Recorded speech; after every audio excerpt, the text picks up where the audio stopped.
Reciban un cordial saludo. A continuación presentaré las principales diferencias entre US GAAP, IFRS y NIF, un tema que fue tomado del escritorio IFRS de Ernst & Young, Instituto Mexicano de Contadores Públicos, cuarta edición, septiembre de 2012. Principal tenemos aquí en la presentación de estados financieros, en que las NIF B2 dice que los estados de flujo de efectivo recomienda la presentación del rubro efectivo de excedente para actividades de financiamiento o efectivo a obtener de actividades de funcionamiento.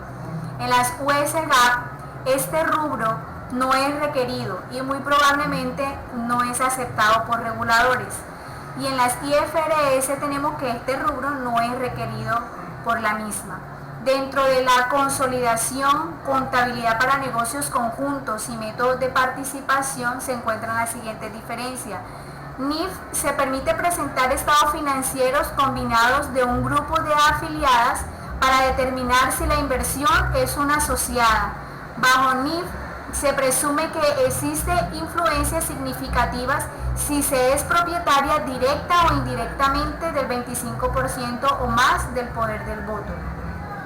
En las US GAAP, la combinación de estados financieros se permite en algunas circunstancias excepcionales para determinar si una inversión representa una asociada. Para aplicar el método de participación, será en cotización en una bolsa de valores del 10% o más bajo. IFRS no se permite la combinación de estados financieros. Cotiza en una bolsa de valores el porcentaje del 20%. Seguimos con otras diferencias, en este caso con respecto a los inventarios.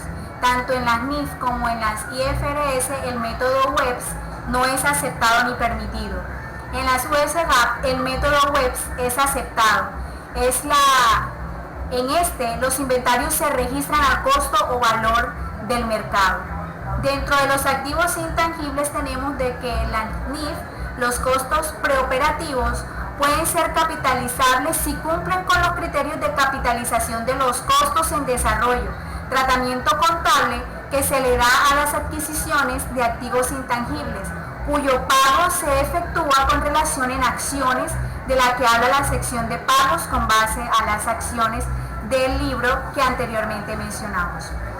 US GAAP, los costos de desarrollo se reconocen como gastos según se incurra, excepto estos tratados por otra norma de la ASC. Dentro de las IFRS, los costos de desarrollo se capitalizan cuando puede probarse la factibilidad técnica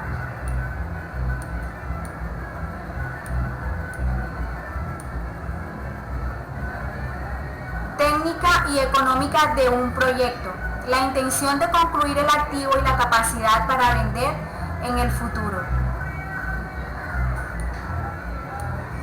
Seguimos con la parte de impuestos sobre la utilidad. Tenemos las siguientes diferencias. En las NIF, medir los estados financieros considerados como base a lo que se denomina moneda de registro. A diferencia de las US GAAP y las IFRS, una entidad puede medir elementos de sus estados financieros con base en una moneda diferente a su moneda funcional. Dentro de las provisiones y contingencias tenemos las siguientes diferencias.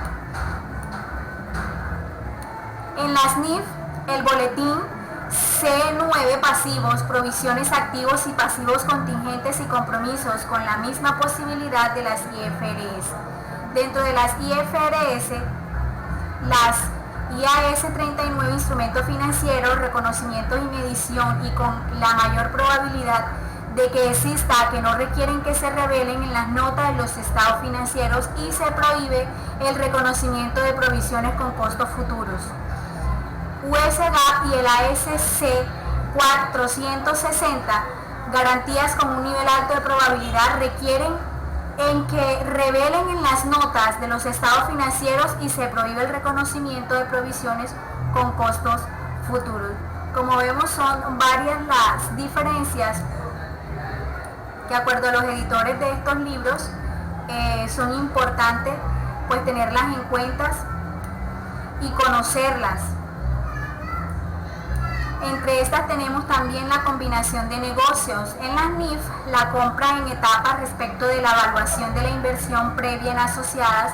La NIF difiere de la IFRS y la US GAAP en lo concerniente a la remediación de los créditos mercantiles de cada etapa.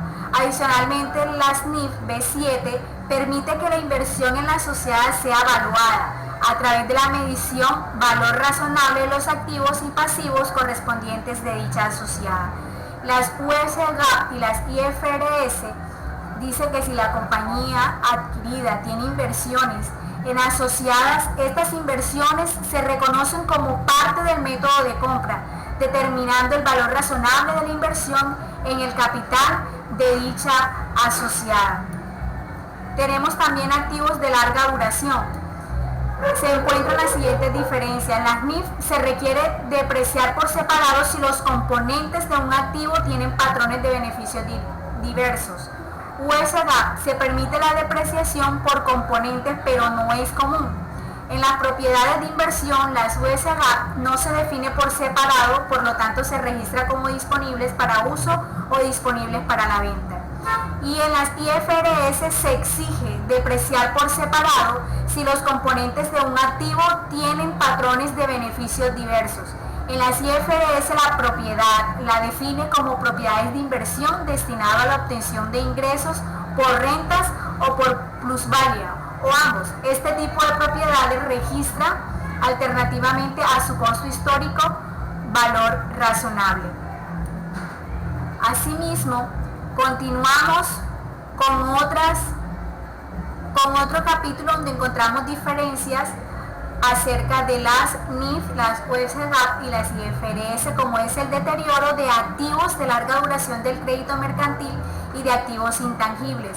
En las NIF se requiere efectuar una prueba anual de deterioro sobre los activos intangibles que tengan un periodo de amortización. En las US GAAP el método consiste en dos pasos.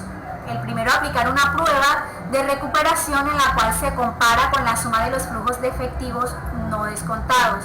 Y segundo, y si se establece que el activo no es recuperable, se deben realizar pruebas del deterioro. En las IFRS el método consiste en un solo paso y requiere que se efectúe pruebas de deterioro siempre y cuando existan indicios de estos. En la parte de arrendamiento también encontramos diferencias. En las NIF tenemos que la pérdida por el deterioro en el crédito mercantil es la cantidad en la que el valor en libros del crédito mercantil excede a su valor de recuperación. En las US GAAP, la pérdida por el deterioro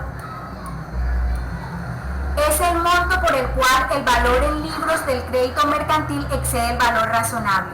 Y las IFRS es el monto por el que el valor en libros de la UGE, incluyendo el crédito mercantil, excede su valor de recuperación. Y por último, tenemos utilidad por acciones. Veamos cuáles son las diferencias que se presentan. Dentro de la NIF se recomienda su liquidación en acciones para hallar el número de acciones adicionales. Dice que hay que considerar los datos de los últimos meses. En las US GAAP, estos contratos pueden ser liquidados en acciones, salvo que exista evidencia de lo contrario, y el cálculo de la UPA en las acciones adicionales se da por medio de promedio ponderado, cálculo trimestral. Y en las IFRS siempre se liquidan en acciones, el número de acciones adicionales se calcula con el promedio acumulado sin utilizar el actual con cada uno de los anteriores. Como hemos visto, este es un resumen a través de este mapa conceptual de las principales diferencias que podemos ver entre las US GAAP, el IFRS y las NIF. Muchas gracias.